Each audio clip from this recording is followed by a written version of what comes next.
Hello everyone, my name is Loco and welcome to some more StarCraft 2 Legacy of the Void beta. Today I'm going to be showing you a game with the new Swarm host. And I know what you're thinking.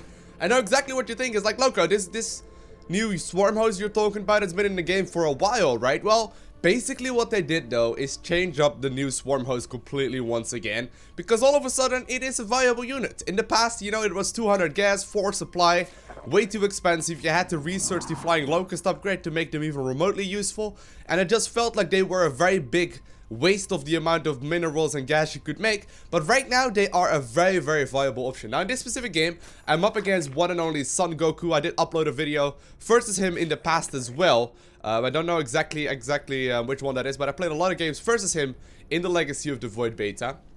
And at the end of this game he says, I will not play StarCraft 2 anymore. So I am going to end up winning this game. I'm not sure if it was just a spur in the moment. He's always been kind of bad-mannered, which is alright for me. I mean, you know, some people get very upset. But he asked, what's your plan? So I'm like, alright, what's my plan for this game? Sure, I will tell you. So what I'm going for in this specific game is going to be a Zergling Swarm host early to mid-game.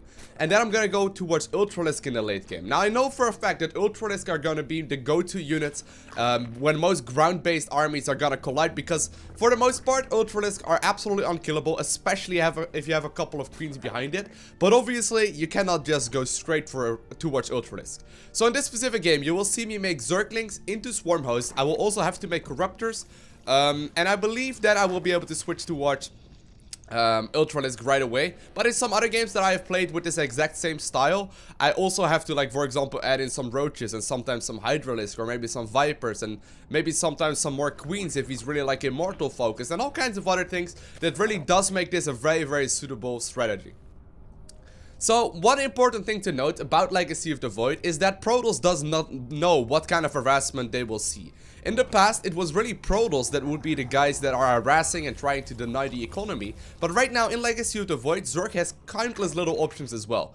For example, you can go for burrowed roaches, now that the burrow underground movement thing is basically for free. You can go for even like lurker drops. You can go for lurker harass right away. You can try and siege them up with Mutalisk, obviously. You can try and even do corruptor harass. You can do weird drops with the Nidus network and all these kind of things that all of a sudden make this matchup a lot scarier for the Protoss player.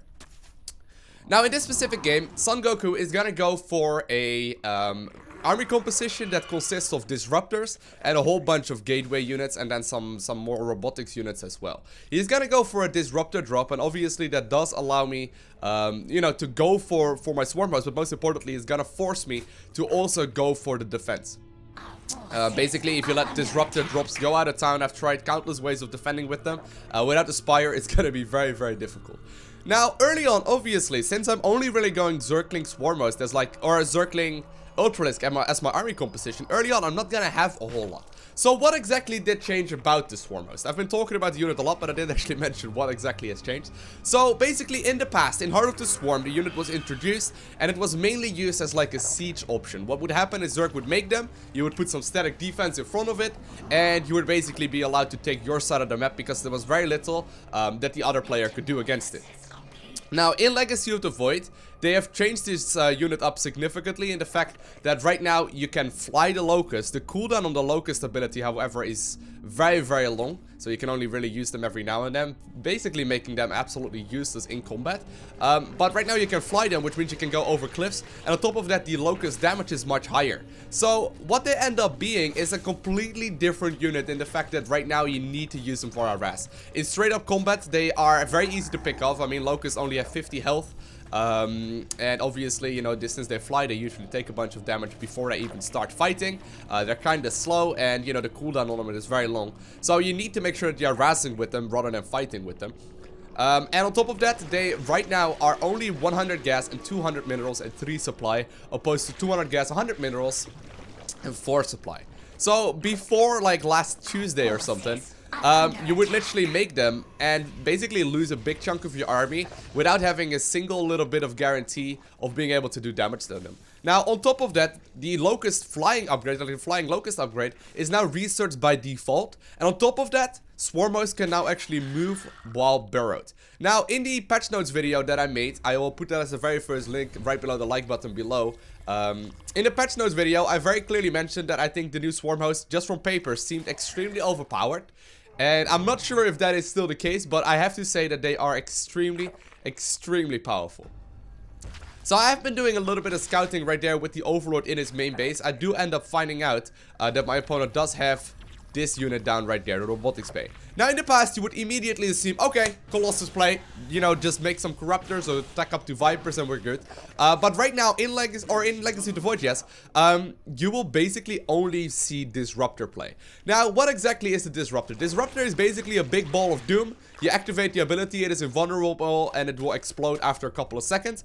And what ends up happening, obviously, is that you will be able to do a lot of damage towards mineral lines and whatnot, especially in combination with the new War Prism. War Prisms can now actually drop off units as well as pick up units from a little bit of distance. So if you go right here to the dead space, for example, behind my natural, the War Prism could be right here and it can like drop a Disruptor right there, make it invulnerable, blow out the mineral line and put it back into the War Prism, and all of a sudden, you know, the unit is gone without taking a single bit of damage. And if you don't have a specific counter to it, you're gonna simply end up going down. Now, I did manage to get a snipe on his Nexus a couple of times right there, which is pretty huge. And does help out a lot, obviously. So, while I'm droning up my third base, I'm also getting a Spire, and I'm also getting my, what's it called? My Infestation Pit right there. So, 4 Swarm hosts or 5 Swarm hosts are on the production tab right now. And I'm going to be using those for some Harass. Now, this is actually one of the first games where I'm actually properly giving the unit a try. And, you know, I don't play this remotely perfect yet. I actually end up researching Burrow way too late. I end up not harassing with them as aggressively as I could have, and I probably should have. But this still shows you a reasonable example on how exactly powerful this can be. Now, here the Disruptor drop comes in. He's gonna activate it once, he's gonna activate it twice, killing a whole bunch of workers, and in the end, 60 or 13 workers right there do end up going down. Now, Corruptors are just about to spawn, so I will be able to deal with this War Prism eventually. I also do decide to use my Swarm hosts defensively here as well to kill these Zealots. Honestly, that was really not necessary, and once again, look, if we click on the Swarm host, you can see, like, the cooldown right here on the Spawn Locust ability is incredibly long. Like, it's still... You know, like it's still 40 seconds right there, which is pretty enormous. So I could be using them a lot better. Now, in the meantime, though, I got my Hive already on the production tab. Once again, I am fully aware that if I don't manage to kill my opponent if my opponent decides to attack early game or in the mid game, I'm gonna be pretty weak. But as long as I keep him on his tiptoes with all of these Swarm hosts and with all of this aggression, I will be able to likely go up to a Hive, get Adrenal Glands going, get the chitinous plating on my Ultralisk, and at that point I know I am a-okay. But at this point I'm a little bit worried, and I have actually started supplementing some Banelings into this army composition as well, which seem to work very well against like Archon Zealot heavy army compositions. So I'm adding on a couple more Swarm hosts. I think this is actually honestly a little bit too much. I feel like anywhere between like 5 to 8 Swarm hosts is great, but let's have a look at the unit, okay? So I'm gonna take control of the camera right now. Obviously in the actual game I'm not looking at this nearly as much, but here we go. I'm gonna activate the Flying Locust ability, and I'm gonna send him straight towards his main Nexus. Now, Terran can obviously lift up the command center, right?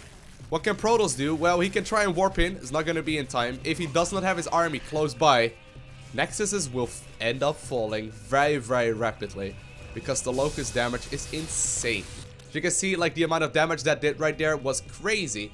And in the meantime, my Hive is already done. So I got a couple more Swarm hosts. Burrow right now finally on the way as well. Very, very late on my side. But I'm gonna start researching my my Adrenal Glands upgrade. Got my Ultralisk cover on the way, like I said. And I'm gonna be getting my +3/+3 very shortly as well.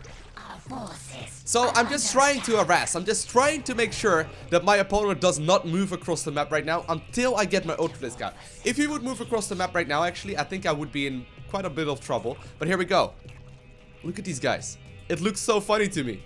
It looks so hilarious to me to see these guys burrowed underground. So once again, gonna send 4 over here to try and get a council on this base. Gonna send the other half over there to try and get a council on that base. Now, one thing I would like to point out as well is that the AI of these units is very clunky. So right now I'm selecting them and I'm right-clicking them on the Nexus. But for whatever reason, they automatically start attacking the photon cannon right here.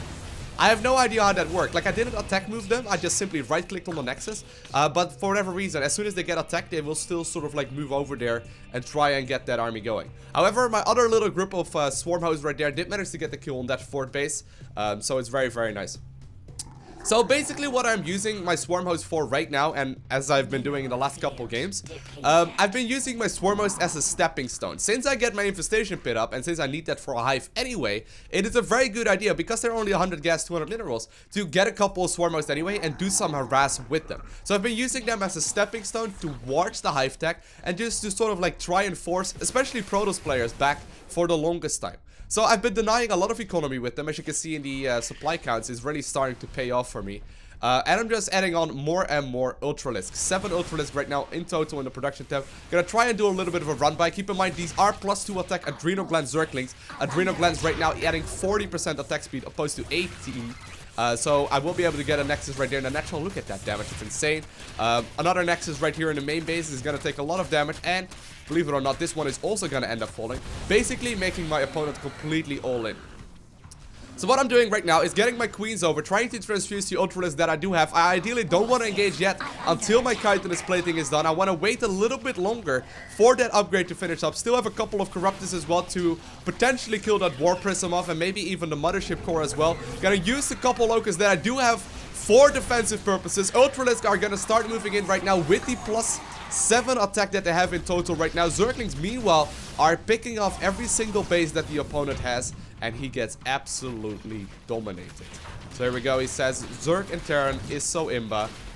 I will stop playing Legacy of the Void. I don't know if he actually did, but it's a pretty reasonable game. Hope you guys enjoyed this one, and hopefully this gave you a bit of an example on how extremely powerful the new swarm host can be. Obviously, there was a lot of room for improvement right there, because I didn't even remotely play that one perfect. But yeah, like if you use them aggressively, they can kill bases. I think I killed about 4 or 5 bases with swarm host in this game alone, and there's games out there where I'm sure you can get like 10 base kills, just constantly forcing him to sit back while you can take your side of the map. It's a little bit strong. It may actually be a little bit overpowered, but I mean, I'm not complaining for the moment. Hopefully you enjoyed this video. Hit that like button if you haven't already, and also make sure you hit that subscribe button so you will be the very first one to get a notification when I upload another one. I want to thank you guys all for watching. Have an amazing day. Do not forget to smile, and I'll see you in the next one.